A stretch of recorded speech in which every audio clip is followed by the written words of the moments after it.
Hey everybody, Qroo here. A viewer recently asked me if I would talk about direct and indirect object pronouns involving people in particular.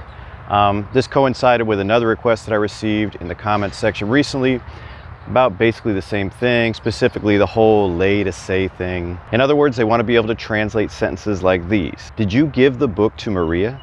¿Le diste el libro a María? Yes, I gave it to her. Sí, se lo di. Or yes, I gave it to Maria. Sí, se lo di a María. You got say, lay, lo going on in there. You got word order shifts. There's a lot going on in there. This is an area of Spanish that typically gives English speakers a lot of trouble because it does not mirror English at all. But don't worry, I'm going to take my time and walk you through it.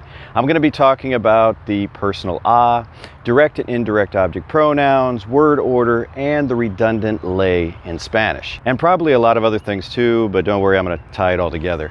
By the end of this thing, I'm optimistic that you'll have a good understanding of it all. Let's get started. In English, the typical word order is subject, verb, object. And I'm not going to be saying it that way over and over. I'm just going to be using the first letters, SVO. So when you see SVO, you'll think subject, verb, object, no matter what order I put those in. So in English, we typically use SVO. I see Juan. I is the subject, see is the verb, Juan is the object. Spanish word order is a lot more flexible, but in sentences like these, you can still stick to SVO. Yo veo a Juan. Yo is the subject, veo is the verb, Juan is the object. In Spanish, it's very common to drop the subject from the sentence if it's clear from the verb conjugation or the context who the subject is. So in a sentence like this, it's more common to just hear veo a Juan. I see Juan. But it's still subject, verb, object. Don't just think it's verb, object. Let's talk about that a or a that appears between the verb, veo, and Juan. That is called the personal a. If the object of the sentence is a person or refers to a person, you're going to put an a in front of it. That's why it's called the personal a. You won't do this if the object is not referring to a person. For example, veo un libro. I see a book. Veo tu casa. I see your house. See, there's no a in there. Those are not people. People will often use the personal a for their pets. You know, the whole fur baby thing, they're like people. Veo a mi perrito. Veo mi perrito. I see my little dog. He even called it perrito, so it's even cuter. But that practice is not extended to other animals. For example, veo dos delfines. I see two dolphins, not veo a dos delfines. Unless, of course, I guess those dolphins are your pets, which, I don't know, maybe you could stick it in there? I don't recommend it. Dogs and cats, pretty safe. The personal a is also used before words referring to people like alguien, someone, or nadie, no one. No veo a nadie. I don't see anyone. In negative sentences, the no is going to go just before the verb. If you'd left yo in there, it would have gone before no. Yo no veo a nadie. I kind of went off on a tangent there, but it was necessary because we will be using the personal a lot today. All right, so let's get back to this. SVO between English and Spanish. Remember, that's subject, verb, object, right? I see Juan. Veo a Juan. Those are mirroring each other. Pretty comfortable so far. Well, things get complicated when we replace the object with a pronoun. I see him. Lo veo. If we had the yo in there, it would go before the lo. Those object pronouns are going to go right before that conjugated verb. So let's just put the yo in there just so we can see our word order. Yo lo veo. SOV, right?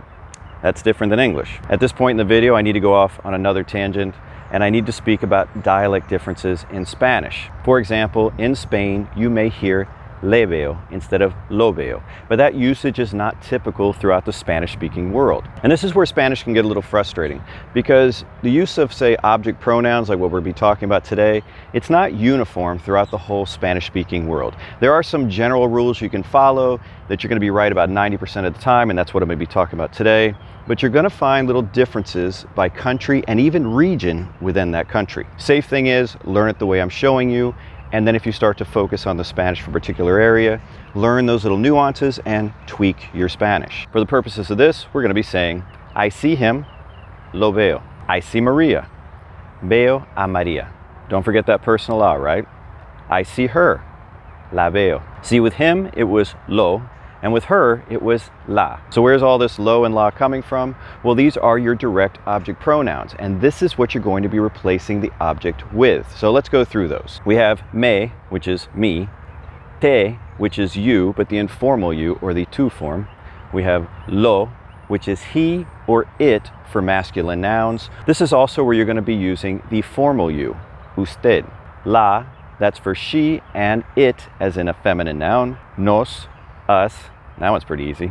So we have los, which means them when referring to either all males, or if we're talking about nouns, they're all masculine nouns, or it is a mixed group of male and female. Even if you have all female except for one, you're still going to be using los. This is also where you're going to be putting you plural. Last one on the list is las. It can mean them or you plural, but it's going to be referring to all feminine nouns, okay? So if everybody in your group is female, you would be using las when you're going to say you plural, or you're going to say them. Remember, in Spanish, nouns have gender. So if we ask, do you see Maria?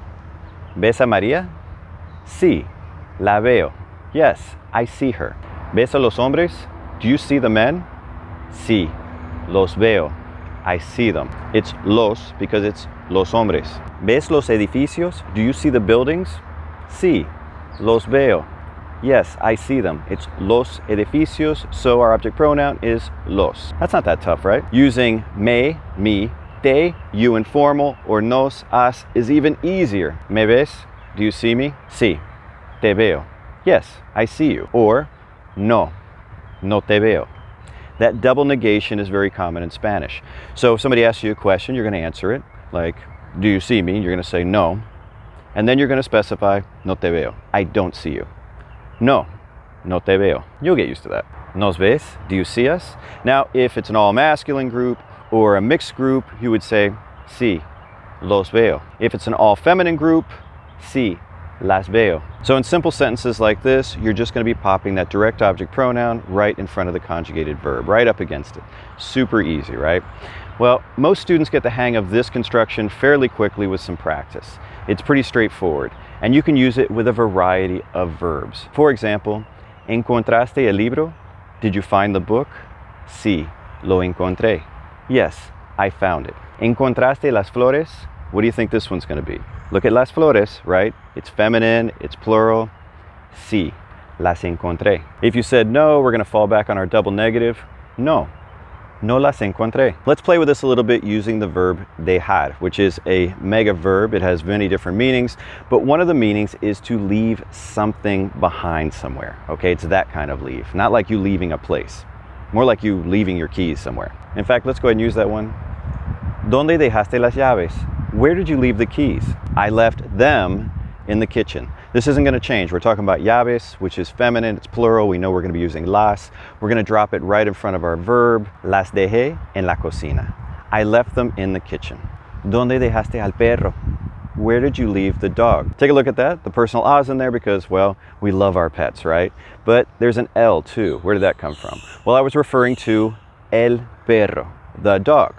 And when that a appears before the L, it makes an awkward sound, a él. So they kind of put them together and it becomes al. I left it outside, right? We're talking about el perro's masculine, so we know we're going to be using lo. We're going to drop it in front of our verb. Lo dejé afuera. I left it outside. Lo dejé afuera. This still isn't too hard, right? It's not too bad. But we're still not there yet, because the purpose of this lesson is to allow you to translate sentences like the one in the examples. Remember those? Those were more complex. Did you give the book to Maria? ¿Le diste el libro a María? Yes, I gave it to her. Sí, se lo di. Or, yes, I gave it to Maria. Sí, se lo di a María. So in the first one, we've got a lay in there. In these other ones, we don't have lay, but we have say. We're still recognizing our direct object pronoun because that lo's in there. We know that that refers to the book, but there's a lot of other things going in there. Now, students often confuse that say with the say that's in reflexive verbs. Reflexive verb example would be lavarse, to wash oneself. Well, this say is different. It's actually going to be an object pronoun that's referring to, in this case, Maria. But as you notice in that last sentence, we have it and we still have Maria. So we have an object pronoun to say like to her, but then we have the name Maria. No, that was not an error. It's actually a redundant pronoun, and it's something Spanish likes to do that's very different than English. And one of the things that makes this particular construction we'll be talking about a little more confusing for folks. But don't worry, like I said, we're going to walk you through it. It's not going to be a problem. All right, we're going to be working with one Spanish verb to accomplish this, just to simplify things, and it is the verb dar, which means to give. This is a very common verb in Spanish, and you'll need to understand this particular construction in order to use it correctly to translate sentences with to give. And I'm specifying that because dar is used in a lot of different expressions in Spanish, and they may have different meanings. That's a topic for another video. Let's go back to our examples and talk about that first le in the sentence. Did you give the book to Maria? Le diste el libro a Maria. That le is an indirect object pronoun. You haven't learned those yet. There's fewer of them. Here they are. Me, me. Yep, that's the same as a direct object. That one's going to be easy to remember, right? Te, you, also the same. Our third one is le. And this is going to refer to everything in the third person. He, she, also where we're going to stick usted, the formal you. Everything is going to be lumped together. Just one word, le. Much easier than direct object pronouns where you were like lo, la. I had to try to determine if it was masculine or feminine. The next one is nos, us, also the same as a direct object pronoun. And the last one is les. That's where we're going to stick everything plural. That's the them, whether it's masculine or feminine. That is the plural you. Everything is going to stick right there at the end in les. While editing this video, I discovered that there was a section where the audio didn't come out, so I'm just going to have to drop in some audio here. Sorry for the inconvenience on that. Indirect object pronouns are used with receiving or giving. Like if you were thinking of them as to him, to her, to me, you may not directly translate them that way into English, but you should try to think of some receiving or giving. So let's take a sentence like, le diste el libro. If we know that we're talking about Maria, in this case, a female, then we would translate this as, you gave her the book, or you gave the book to her. That's what that le is going to refer to. If we were referring to a male, the exact same sentence, le diste el libro, would be translated as, you gave the book to him, or you gave him the book. Because that sentence can clearly be vague, Spanish will often include the object in a sentence just like that, and you'll see something like, le diste el libro a Maria. You gave the book to Maria, but that le is still there in the front, which is confusing for English speakers because they're like, I'm not translating that. I guess literally it would be like, to her, you gave the book to Maria. It doesn't make sense, right? It's very redundant that that le is there. And I'm intentionally using that word because it's called a redundant pronoun or a redundant le. Some verbs in Spanish that involve receiving or giving of something will use a redundant pronoun. Another common verb where this happens is decir, which is to say or to tell, because you're saying it to someone, right? You're telling it to someone. Le dijiste a Maria que llamé? Did you tell Maria that I called? You see, I have the le, and I still have a Maria in there. With decir and dar, you're gonna see this all the time. If I know from context that I'm talking about Maria, I can take that part out, right? Le dijiste que llamé? In English, we would translate that as, did you tell her that I called? That redundant le thing is just something you're gonna have to accept. Don't try to translate it or rationalize it with your English. Just get in the habit of using it with these two verbs in particular, dar and decir. Once you start to use it in your Spanish, you may notice other verbs that are doing the same thing, and that's when you're going to have that aha moment. Let's play with this construction a little bit, just focusing on the verb dar, to give. See if you can translate this one. Did you give Juan the book? I'm not going to give you a ton of time to work on these. ¿Le diste el libro a Juan? ¿Le diste el libro a Juan? Did you get all that in there? Did you remember the le before the verb? You've got el libro in there, and you remembered your personal a Juan. Let's say we already know we're talking about Juan, so our question is going to be, did you give the book to him? Think you can do that one? Should have been pretty quick. ¿Le diste el libro? ¿Le diste el libro? That's it. We just dropped a Juan. And in English, we would translate it as, did you give the book to him? All right, let's talk about our other indirect object pronouns that look just like direct object pronouns. Me, te, nos. These are going to be super easy to use. Did you give me the book? ¿Me diste el libro? There's nothing else to add. Yes, I gave you the book. Sí, te di el libro. The men gave us the book. Los hombres nos dieron el libro. Just pop nos right in there. It's a piece of cake. It's always going to be clear from me, te, nos, who we're referring to, so there's never a reason to add any more info. Super simple. All right, let's get back to the one that is going to give you the most trouble, the ones with le and les. So let's talk a little bit about les. Les is the indirect object pronoun for the plural. ¿Les diste la información? Did you give them the info? Works the same way, we're going to be dropping it in. But what if you want to say, did you give the info to the men? Think you can do that one? ¿Les diste la información a los hombres? Did you remember that personal a?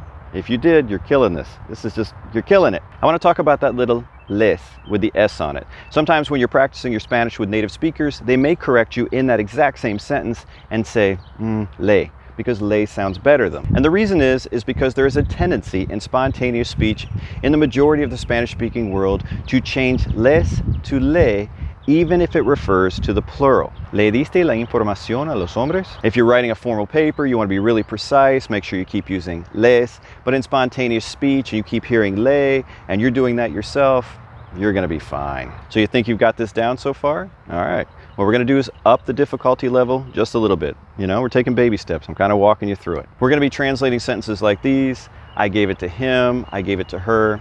In other words, we took that other object from our sentence, the book or whatever it was we're talking about, and we substituted a pronoun for it. So we really have two pronouns in our sentence, the to him or to her or to them, and the it, whatever we gave them. That it, the book or whatever, that's going to be our direct object pronoun. So let's review those again real quick. We have me for me, te, you, lo for he or masculine nouns that are singular, or you formal, usted.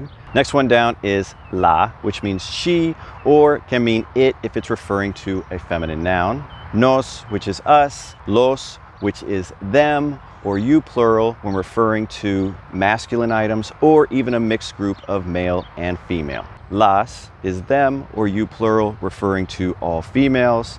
And when I say you plural, I'm referring to ustedes, not vosotros. I don't teach vosotros because I focus primarily on Latin American Spanish, particularly Mexico, areas like that, and vosotros is not used. So let's take a sentence we had before. Le di el libro a Juan. I gave the book to Juan. We see our redundant le in there. That's not freaking us out anymore. We know how that works. All right. Now what we want to say is I gave it to Juan. We know we're talking about el libro, the book. We know it's masculine, so we're going to be using lo. Our direct object pronoun we just came up with, lo, is going to jump up there before the conjugated verb and join the other one. And this is where we get into word order. Does it matter what order they're in? Yes, it does. There is a hierarchy. The first one is going to be the indirect object pronoun, then the direct object pronoun. So it'd start to look something like this. The lo would pop in right after le lo di a Juan. We're not done yet because that is still not a grammatically correct sentence. It's got a weird sound to it, that le, lo, la, blah. Well, Spanish has already addressed this. And when you have an indirect object pronoun and a direct object pronoun right next to each other, that le is going to become se.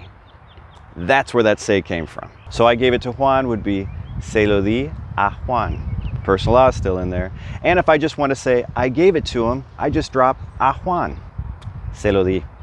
I gave it to him. We know it's to him because we're talking about Juan.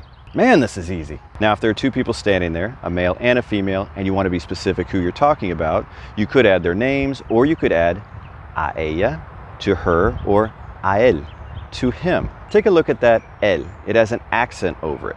That's what differentiates it from el, as in the, before masculine nouns. When we have our personal a and el meaning the, they become al. But when we have a and el with the accent meaning he, they don't join, okay? Keep those separate. So let's see if you're starting to get a grasp of it, okay?